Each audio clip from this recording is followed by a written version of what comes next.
here tonight. I think LA boxing is back. World champions here in Los Angeles are performing. They know how to entertain the crowd, and I really don't think there's any other place in the country like Los Angeles who loves and supports the sport of boxing. And so it's a pleasure to continue to bring big fights here to the Staples Center. Any questions? Yeah.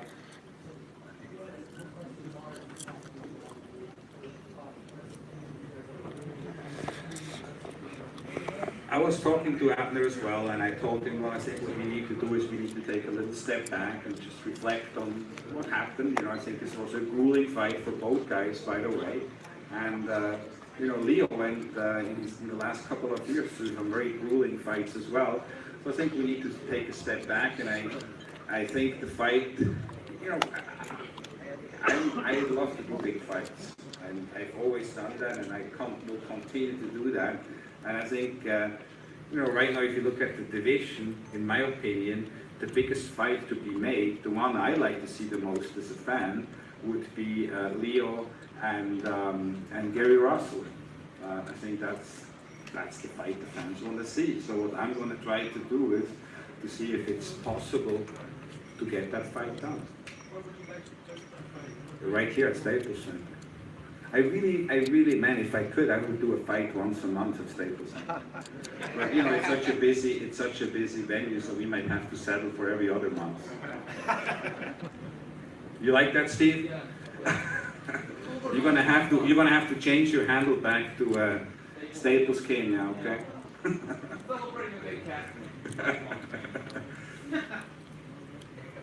Yes.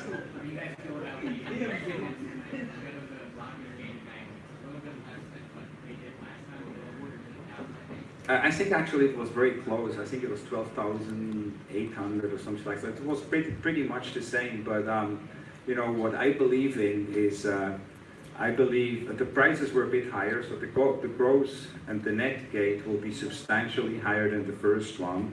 I'm not a big fan of comping tickets, so I really like to sell tickets because it's a slippery slope. Once you start giving away large numbers of tickets, the next time people are going to expect it. But when you don't do it, then they know they're going to have to, if they want to go to the fight, they're going to have to buy it. And so, so I'm very happy with the turnout. I'm extremely happy with the gate here. I'm sure it's going to be well over $1 million. And you know, you need to, you know, some people say, well, maybe the ring sites were a bit too expensive and so on. Well, okay, but you know, we have to show the world that we can generate big gates here in Los Angeles as well. Because if we can't, then the big fights won't come here. They will go to other places where they can generate big gates. So we have to really, you know, build up LA not only as a fight town for smaller fights, but a fight town for the big fights.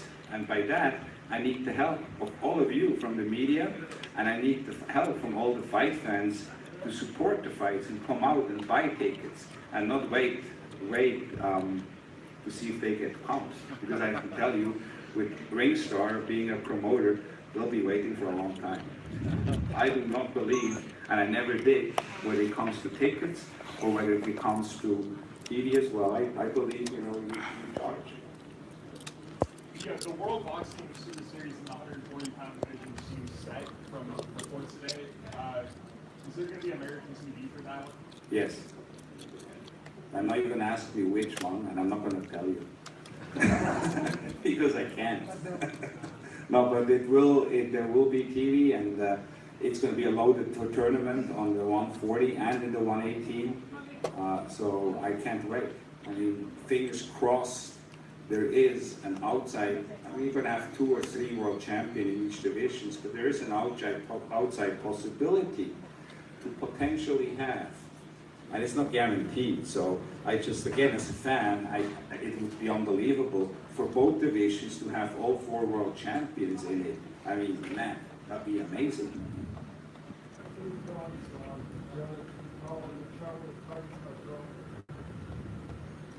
Yeah, I was surprised. I mean, that's all I can say. So I don't know which one it was. I don't know the guy, but I think that was not the right card. But you know, it happens in boxing, unfortunately. And I think as long as we're going to be in boxing, we're always going to have, once in a while, those crazy cards, and I just hope that it's going to become less and less as you know, the judges are going to be held more responsible for turning in cards which really don't properly reflect the fight.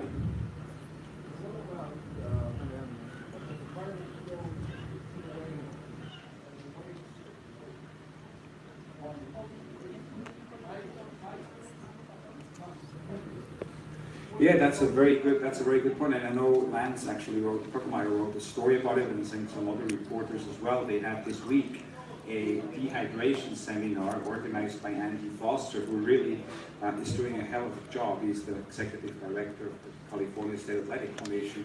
And to change that, you know, because there's some studies they made which shows that in some cases, you know, a fighter gained like 20% or something like that, or over 20% in weight from the weigh-in to the night of the fight. I mean, that's dangerous, and that's got to stop. And all four heads of the sanctioning organizations were in Los Angeles earlier this week, and we're meeting with the commission, and I'm sure they're going to come up with the right protocol to avoid that. And you know, maybe it's going to be a day of fight weigh-ins, and you can only add so much weight, and if not, there will be substantial penalties or fines and so on involved.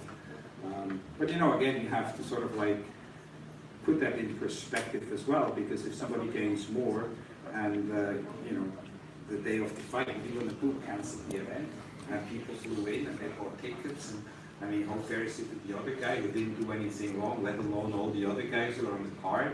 So you know, you have to do something about it, but you really have to reflect on it. What is the best way to go?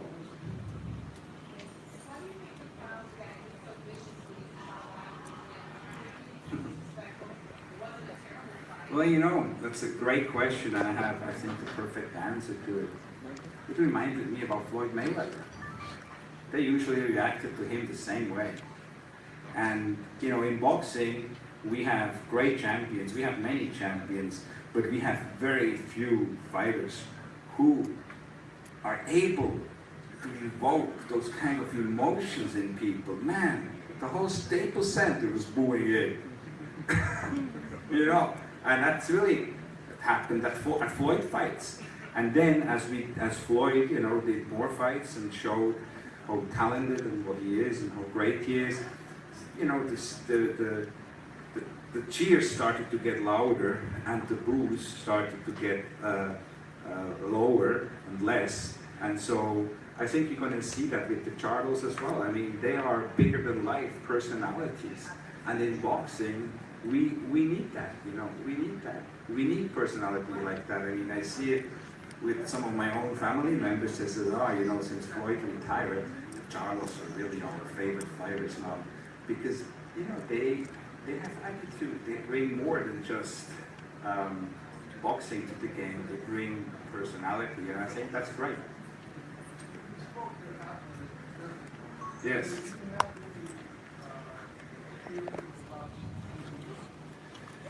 Well, you know, he didn't say, I mean, he didn't say like, I felt I won, you know. But, you know, you have to realize when you fight 12-part rounds, and it was, you know, some great exchanges, that of course there's a level of disappointment there. And I think the biggest disappointment, one thing which he kept telling me in the locker room several times, his wife and his daughter were sitting there, and he kept telling me, look at my daughter, look at my daughter. And he really, that's the kind of guy he is. It really hurt him to see his daughter there in tears, you know. And I then pulled the daughter aside and had a nice talk with her. And I mean, Abner and Natalie and his daughter, they're like family to me. And so it was difficult to see that, but I think I made sure that everybody in the locker room were cheering them on.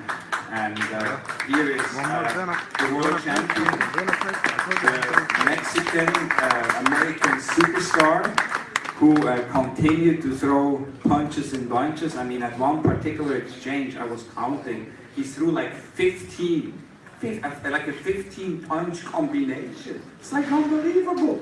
So hell of a fight. I know it was a hard fight for you. I know it was a hard fight for Abner. You guys gave it all. You entertained the crowd, and both of you can be very happy. And you have your arm raised as the continue to be the world champion. You're the king of LA. You're the king of the division, the featherweight division, and you certainly keep on fighting the best of the best. And you deserve to be, and many of the writers you already are, in the pound for pound best list. So it's a pleasure to introduce you and give the microphone out to the one and only King of LA, Leo Santa Cruz. Thank you guys for always supporting me and for saying all the nice work about me. You know, I always come here and give my heart out to give you guys a great fight and to do my best. So I'm really happy, glad that you guys like the fight, and I'm just happy. Thank you. Yeah, you know, fighters Miles came out smarter, you know. He was more cautious. He was waiting for me, for counterpoint me and stuff like that. But like I said, I always have something for that. You know, my dad, he says that whatever style they bring, I have something in response, and that's what we did. You know, we have something in response for that style. And there were times that I didn't listen to my dad because I was trying to please the fans. But but I had to do it. Leo, After says he wants a third fight. You're 2-0 now this month. Do you think you can close this chapter for good? Well, you know, the people are the ones to decide. You know, if the people loved it, if they think that it was a close fight and that Midas could beat me, if they want it, I'll give them the third fight. But I think, you know, I've already beat him twice. But like I said, I'll give him the third fight if the people want it. Yeah, you know, like I said, my dad was a real champion, you know. Coming into this fight, he was doing really good and everything. But then the day of the weigh and everything, he got really bad. He barely made it to the weigh-in. He had really cramps right here in the back. He couldn't really move, and I was worried. I don't know if you guys noticed, but I was you could see that I was kind of worried because my dad was doing really bad, and he had to go to the room and he stood there all day. He didn't want to show it or nothing, but I knew that there was something wrong with him, but I was scared that he wasn't going to be in my corner. But thank God, you know, he's a hard man, tough man, and he went there to my corner. He was there. We told him not to go, but you know, he's hard, so that's why he's a real champion, and I dedicate this fight to him. Any chance of a tiebreaker with Conf? Yeah, of course. You know, I want, like I said, if I beat Midas, I won the fight. I want, you know, unified. If not, I want to make the third fight against Conf, and he beat Don Nito in there, so we could make the third fight if the people want it. Yeah, of course, here in LA. Yeah.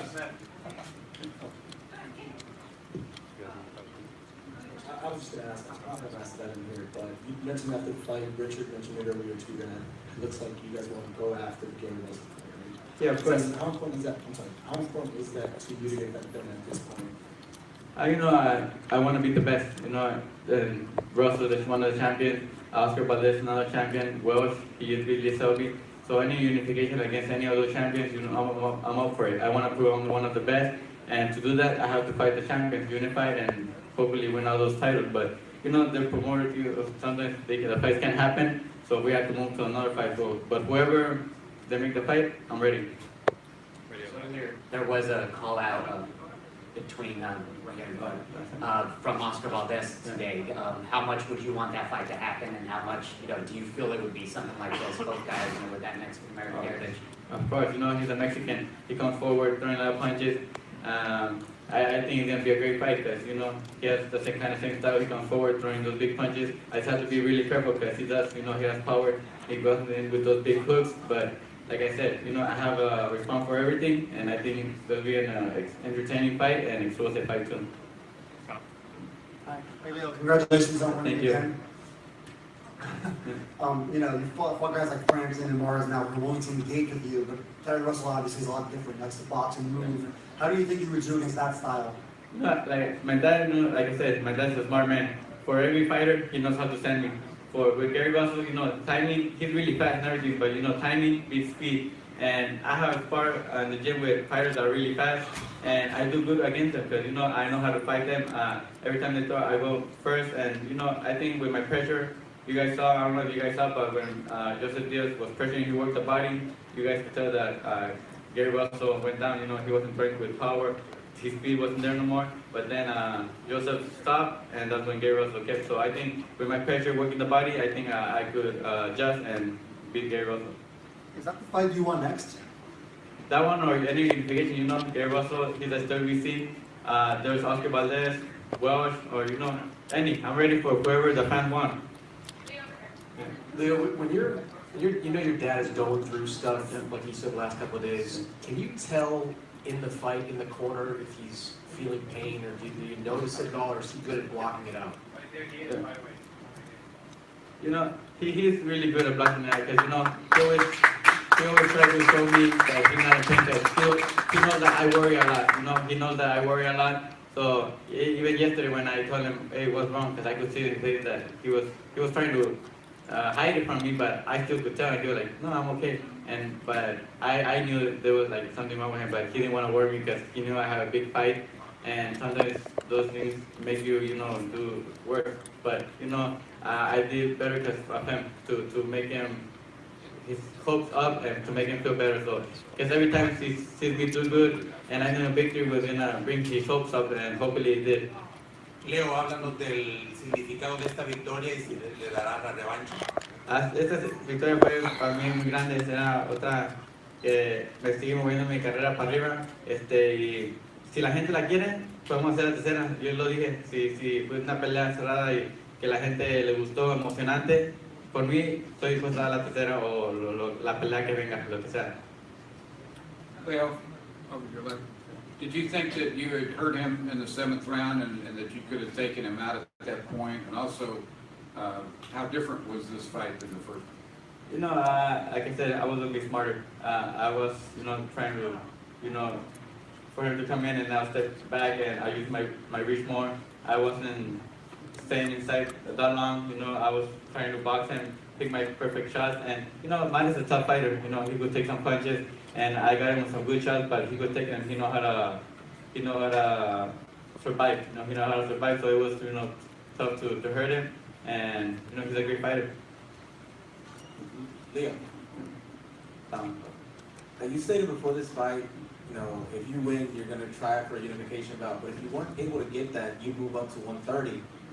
Any thoughts on that, and who would be your first opponent at 130 if you wouldn't be able to get any of the unification bouts? Whoever gives me the opportunity, you know. I think there's Berchet, there's I think Germanda, he's the champion, and there's another champion, but whoever gives me the opportunity, no matter who, I want to look for the fourth title. Leo, you definitely had like a home arena advantage here tonight, and you are a champion, you know, the #1 featherweight champion. Do you want to say like, hey, I just want my fights to be at Staples Center from now on? Hopefully, you know, this is my house. If I could have all the fights here, I would love that. But you know, sometimes I want to go and fight for other people too. You know, I want other people to see me. But if all my fights could happen here at Staples Center, I'll be happy. Thank you.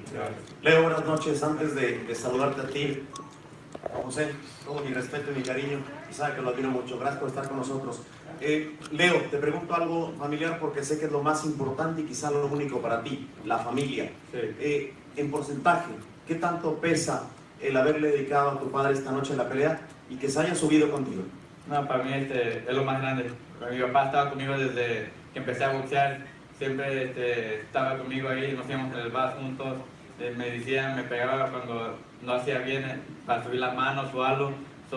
Mi papá siempre que esté con mi esquina vale mucho. Yo veo que si no está en la esquina no es lo mismo. No es lo mismo estar sin mi papá. Y me dolería mucho si no hubiera estado conmigo y sería como un golpe para mí y aún no sé si sería lo mismo. Gracias. Okay, one more question, and then I want Leo to rest and spend some time with his father. I think they deserve to be on their way home. Okay? Leo, Last over question. here, to your right. I want to express to you my personal thoughts and prayers to you and your father. Thank you. And I want you, throughout the fight, you were throwing quite a number of combinations. And you think you were doing a lot more this time than you were the last time? You know, I just tried to do good. I didn't know. I thought maybe I did. I didn't feel that I did better than the first fight. I don't know, hopefully I did.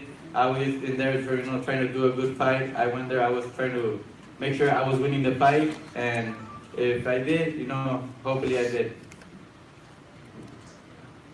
All right, thank you very much, guys. Thank you, guys. Give a big hand to Leo's hand.